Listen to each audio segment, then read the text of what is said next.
नमस्कार। आज हम अकादमिक लेखन की दुनिया में झांक रहे हैं। मतलब इसकी जो अलग अलग शैलियां हैं उन पर बात करेंगे। हमारे पास विभिन्न अकादमिक लेखन शैलियां एक व्यापक मार्गदर्शिका से कुछ खास बातें हैं। आज का मिशन यही है कि इन शैलियों को समझें और ये भी कि अकादमिक बातचीत में ये कैसे काम आती हैं। तो सबसे पहले ये अकादमिक लेखन आखिर है क्या चीज़? ये विश्वविद्यालयों और मतलब जो विद्वानों के प्रकाशन होते हैं उनमें इस्तेमाल होने वाली एक औपचारिक लेखन शैली है ना? हाँ बिल्कुल, एक फॉर्मल स्टाइल। इसकी कुछ पहचान भी है शायद, जैसे वस्तुनिष्ठ होना। हाँ, वस्तुनिष्ठ स्वर, तार्किक तर्क, भाषा एकदम साफ होनी चाहिए। और सबूतों पर जोर। हाँ, सबूत आधारित तर्क, ये बहुत जरूरी है। ये जैसे कहानी लिखना या अखबार में लिखने से काफी अलग होता है। और हाँ, इन अलग अलग तरह की शैलियों को समझना स्टूडेंट्स और रिसर्चर्स के लिए बहुत ही महत्वपूर्ण है। असल में इसका मुख्य लक्ष्य होता है किसी खास विषय पर जानकारी देना या उसे समझाना, या फिर उस विषय पर जो विद्वानों की चर्चा चल रही है उसमें अपना हिस्सा डालना। बिल्कुल, योगदान देना। अच्छा, तो कुछ मुख्य प्रकारों पर आते हैं। सबसे आम शायद निबंध है, ऐसे जिसे कहते हैं। इसका मकसद तो यही होता है ना कि एक साफ तर्क या नजरिया पेश किया जाए और फिर सबूतों से उसे मजबूत किया जाए। हाँ बिल्कुल, एक क्लियर आर्ग्यूमेंट सबूतों के साथ। और इसकी बनावट भी शायद सीधी सादी होती है, मतलब एक परिचय। हाँ, परिचय जिसमें आप अपना विषय और थीसिस स्टेटमेंट बताते हैं। मतलब आपका मुख्य दावा क्या है। अच्छा। फिर बीच के पैराग्राफ्स। हाँ, बॉडी पैराग्राफ्स, जिनमें हर पैराग्राफ एक पॉइंट को सबूतों के साथ समझाता है। और आखिर में निष्कर्ष, जो सारी बातों को समेट देता है। सही। इसमें औपचारिक भाषा और एक लॉजिकल फ्लो, मतलब विचारों का तार्किक क्रम बनाए रखना बहुत जरूरी है। निबंध आप देखें तो छात्रों को एक मौका देते हैं। कैसा मौका? कि वो किसी विषय पर अपनी समझ दिखा सकें और जो विद्वानों के स्रोत हैं उनसे जुड़ सकें। अच्छा।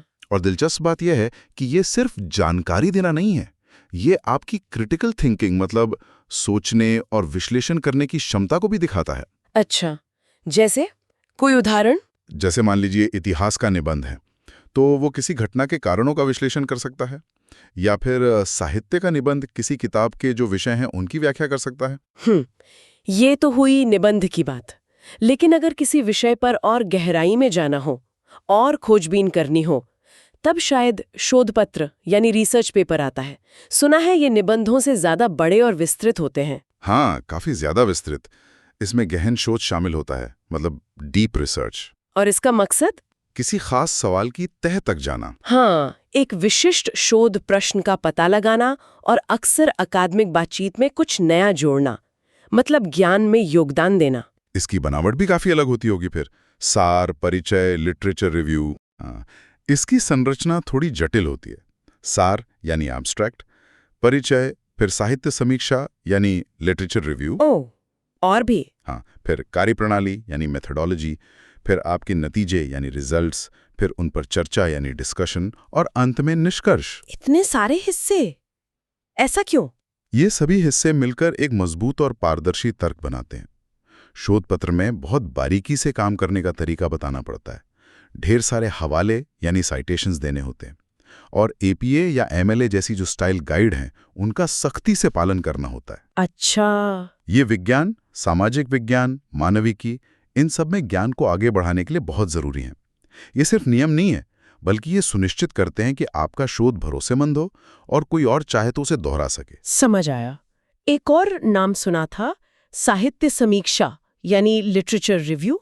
ये क्या चीज है?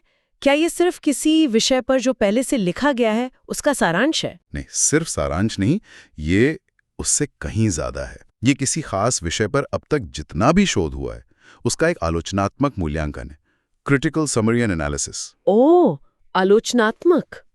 तो इसका उद्देश्य क्या हुआ? उद्देश्य है ये देखना कि उस विषय पर फिलहाल ज्ञान की क्या स्थिति है, कहाँ-कहाँ जानकारी में कमी है, मतलब रिसर्च गैप्स कहाँ हैं। अच्छा, गैप्स की पहचान करना। हाँ, और नए अध्ययन के लिए एक कॉन्टेक्स्ट, एक संदर्भ स्थापित करना। तो ये सिर्फ ये बताना नहीं है कि किसने क्या कहा, बल्कि ये भी कि वो कितना मजबूत है, कहाँ कमजोरियां हैं। ये तो काफी उपयोगी लगता है। बिल्कुल। अच्छा, और कुछ दूसरे प्रकार भी थे संक्षेप में, जैसे केस स्टडीज, रिपोर्ट्स। हाँ, केस स्टडीज होती हैं किसी एक खास मामले का या किसी व्यक्ति या घटना का बहुत गहराई से विश्लेषण। और रिपोर्ट्स? रिपोर्ट्स का काम होता है जानकारी को एकदम साफ और सीधे तरीके से पेश करना। अक्सर किसी प्रोजेक्ट या जांच के नतीजों के लिए इस्तेमाल होती हैं। और वो डिसर्टेशन या थीसिस? हाँ, वो तो एकेडमिक सफर का एक बहुत बड़ा पड़ाव है। अक्सर डिग्री पूरी करने के लिए जरूरी होता है। इसमें मौलिक शोध यानी ओरिजिनल रिसर्च प्रस्तुत किया जाता है। इन सभी में एक बात जो बार बार सामने आ रही है वो है उद्धरण, मतलब रेफरेंसिंग। ये इतना जरूरी क्यों है? अरे हाँ, रेफरेंसिंग तो एकेडमिक लेखन की जान है, बेहद जरूरी।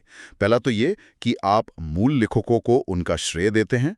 दूसरा, ये आपके अपने तर्कों को मजबूती देता है, सबूत देता है। और साहित्यिक चोरी से भी बचाता है। हाँ बिल्कुल, साहित्यिक चोरी यानी प्लेजरिज्म से बचाता है। इससे एकेडमिक ईमानदारी बनी रहती है, जो बहुत महत्वपूर्ण है।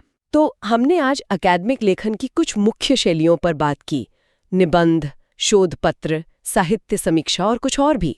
ये तो साफ है कि हर शैली का अपना एक खास मकसद है, अपना एक ढांचा है। हाँ। और अच्छा एकेडमिक लेखन करने के लिए कुछ बुनियादी बातें हैं जो सब पर लागू होती हैं, जैसे भाषा साफ हो, हाँ, स्पष्टता, विचारों का क्रम तार्किक हो, लॉजिकल स्ट्रक्चर, भरोसेमंद सबूतों का इस्तेमाल, बिल्कुल, विश्वसनीय साक्ष्य, और औपचारिक लहजा बनाए रखना। और हाँ, लिखने के बाद प्रूफ रीडिंग, गलतियां सुधारना। जरूर, वो तो बहुत जरूरी है। आखिर में बस एक बात कहना चाहूंगी, अकादमिक लेखन सिर्फ कुछ नियम नहीं है, ये असल में विचारों को असरदार ढंग से दूसरों तक पहुंचाने का और अपने ज्ञान के क्षेत्र में योगदान देने का एक बहुत शक्तिशाली तरीका है। ये सोचने वाली बात है। हाँ, कि इन अलग अलग शैलियों को समझना किसी के अपने सीखने या काम करने के तरीके को कैसे प्रभावित कर सकता है।